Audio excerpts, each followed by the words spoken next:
அன்பார்ந்த தமிழ் சொந்தங்களே, சகோதர சகோதரிகளே, பெற்றோர்களே, பெரியோர்களே, உங்கள் அன்பு தம்பி அண்ணாமலை இந்த காணொளி மூலமாக உங்களிடம் சில கருத்துக்களை பதிவு செய்ய வேண்டும் என்று பேசிக் கொண்டிருக்கின்றேன். டிசம்பர் 23ஆம் தேதி 2024 அண்ணா பல்கலைக்கழகத்தில் அங்கே படித்து கொண்டிருக்கக்கூடிய சகோதரிக்கு மிக மோசமான கோரமான ஒரு பாலியல் வன்கொடுமை நடந்தது நமக்கு தெரியும். 23ஆம் தேதி நடந்த அந்த பாலியல் வன்கொடுமை 24ஆம் தேதி 25ஆம் தேதி ஒரு குற்றவாளியை கைது செஞ்சாங்க.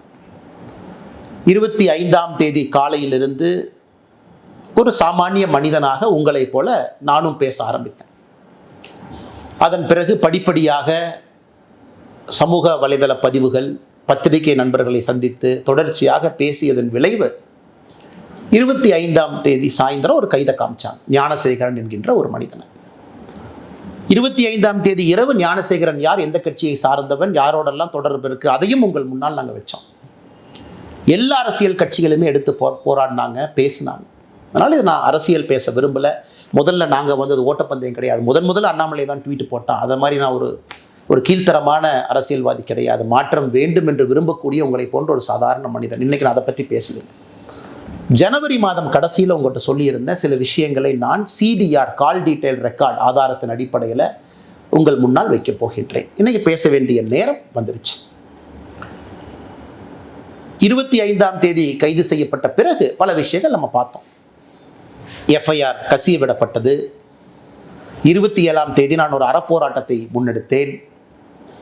அதன் பிறகு அண்ணா பல்கலைக்கழகம் சில விஷயங்கள் செஞ்சாங்க. நாங்கள் செக்யூரிட்டி அது பண்ணுறோம், நாங்கள் டைட்டன் பண்ணுறோம். சென்னை உயர்நீதிமன்றம் SITயை போட்டு கண்காணிக்க ஆரம்பித்தாங்க.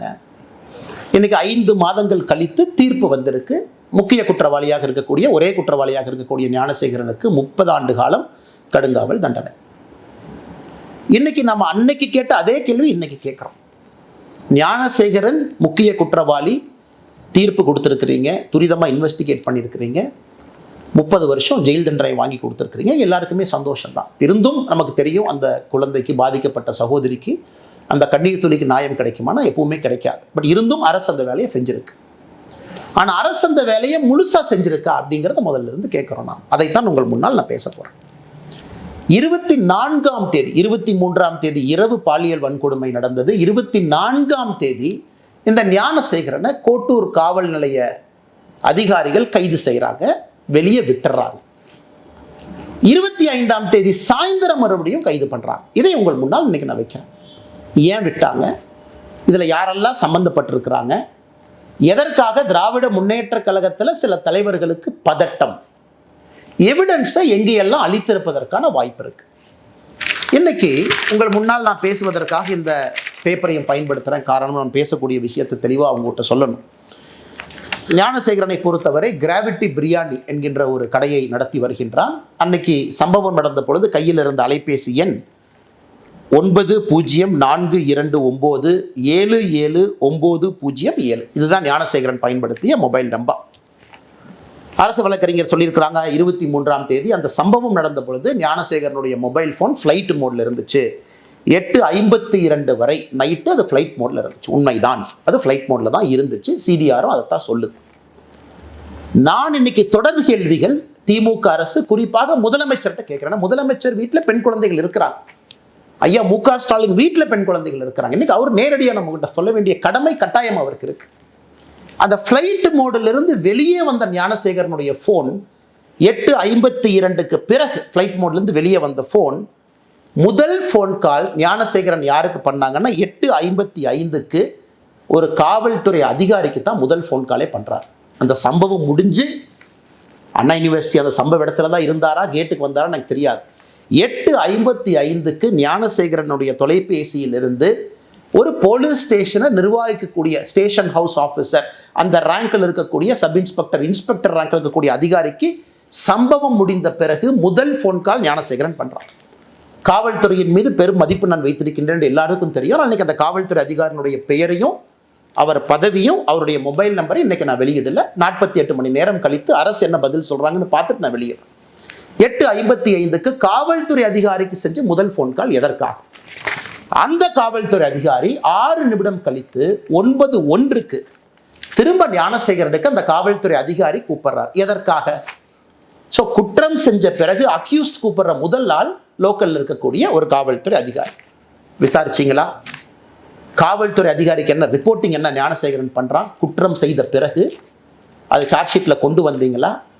அதிகாரிக்கும் இவனுக்கும் இதுக்கு முன்னாடி ஏதாச்சும் தொடர்பா இருக்கா? ஏன் நான் திரும்ப திரும்ப கேட்கிறேன்னா, மே 14 ஞானசேகரன் மீது 2வது எஃப்ஐஆர் சிபிசிஐடி ரெஜிஸ்டர் பண்ணியிருக்காங்க.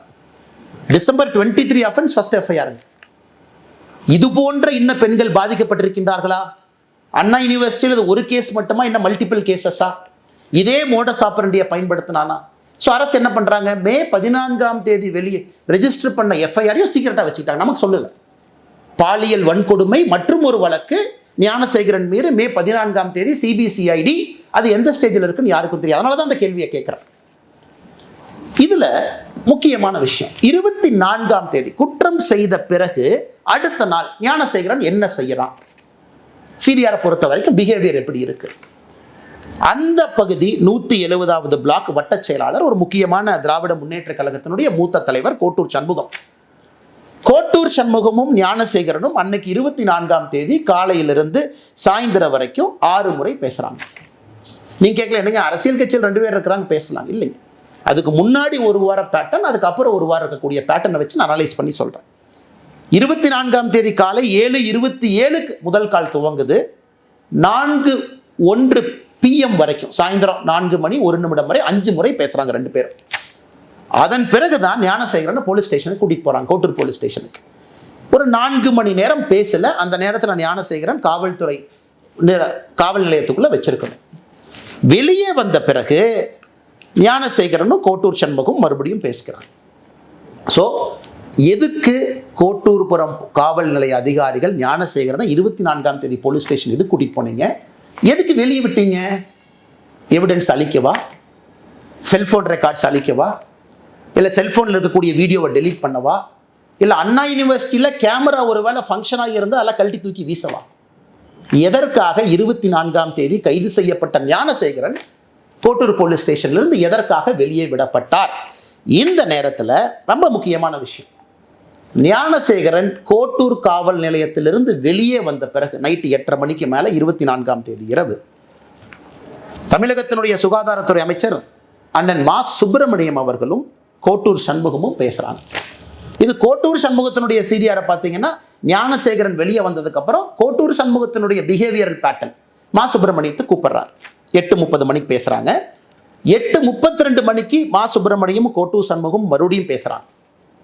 இது எல்லாம் நம்ம நல்லா புரிஞ்சுக்கணும். எதற்காக, யாரை காப்பாத்துறதுக்காக இவ்வளவு பதட்டம்? அண்ணா பல்கலைக்கழகத்தில் பணிபுரியக்கூடிய நடராஜன் ஒருத்தர், ஒரு முக்கியமான அதிகாரி, கேட் கண்ட்ரோல் அவர் கையில் இருக்கு. அதெல்லாம் காவல்துறை நீங்க தான் சொல்லணும், எல்லாம் என்னுடைய வேலை கிடையாது. 48 மணி நேரம் கழிச்சு அந்த நடராஜன் யாருன்னு பேசுவோம். ஒரு பிஆர்ஓவா, கேட் யார் கண்ட்ரோலில் இருக்குன்னு.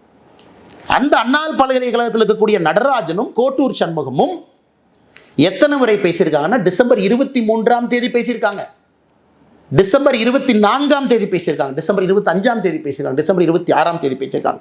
மொத்தமாக இந்த 4 நாட்கள்ல கோட்டூர் சண்முகமும் அண்ணா பல்கலைக்கழகத்திலே பணி செய்யக்கூடிய நடராஜனும் 13 முறை பேசியிருக்கின்றார்கள். 13 முறை. நான் ஏற்கனவே சொன்னது போல 24 குற்றம் நடந்த அடுத்த நாள் வெளியே வந்த ஞானசேகரனும் கோட்டூர் சண்முகமும் 8:34 மறுபடியும் பேசுறாங்க. கோட்டூர் சண்முகம் இதோடு நிக்கலிங்க.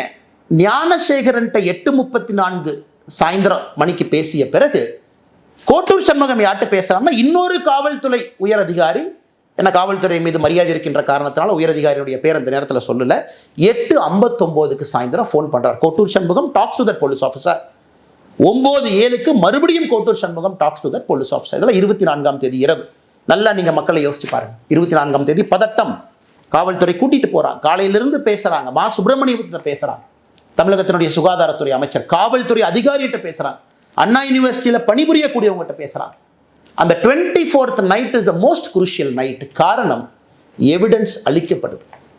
உள்ள போயிட்டு வெளியே வந்த ஞானசேகரன் எவிடன்ஸ் அளிக்கப்படுது. ஏன்னா இவங்க ரெஜிஸ்டர் பண்ண 11 செக்ஷன்ல, நான் புதுசாக பொருளை கலப்பினீங்க சொல்லல, தமிழகத்தினுடைய எஸ்ஐடி ரெஜிஸ்டர் பண்ண 11 செக்ஷன்ல ஒரு செக்ஷன் எவிடன்ஸ் அளிச்சதுக்காக ஒரு செக்ஷனை போட்டிருக்கான். அப்ப என்ன எவிடன்ஸ் அளிக்கப்பட்டது? அதன் பிறகு 25ஆம் தேதி காவல்துறை சொல்றாங்க ஞானசேகரன் சாயந்தரம் கைது பண்ற பிறகு அண்ணா யூனிவர்சிட்டி சிசிடிவி வேலை செய்யல, செல்போன்ல எங்களுக்கு தெரியல. மே 14ஆம் தேதி தான் சொல்றாங்க இன்னொரு பாலியல் வன்கொடுமை வழக்கு ஞானசேகரன் மீது பதிவு செஞ்சிருக்கிறாங்க. அதை பத்தி யாரும் நம்ம பேசல, அது எந்த ஸ்டேஜில் இருக்குன்னு கூட தெரியாது. 25ஆம் தேதி காவல்துறையை பொறுத்தவரை பிளாங்க். ஞானசேகரனை கைது செய்த பிறகு பிளாங்க். ஸோ கோட்டூர் சண்முகத்திற்கு எதற்காக இவ்வளவு பதட்டம்? அந்த பகுதியினுடைய திராவிட முன்னேற்ற கழகத்தினுடைய வட்ட செயலாளர்.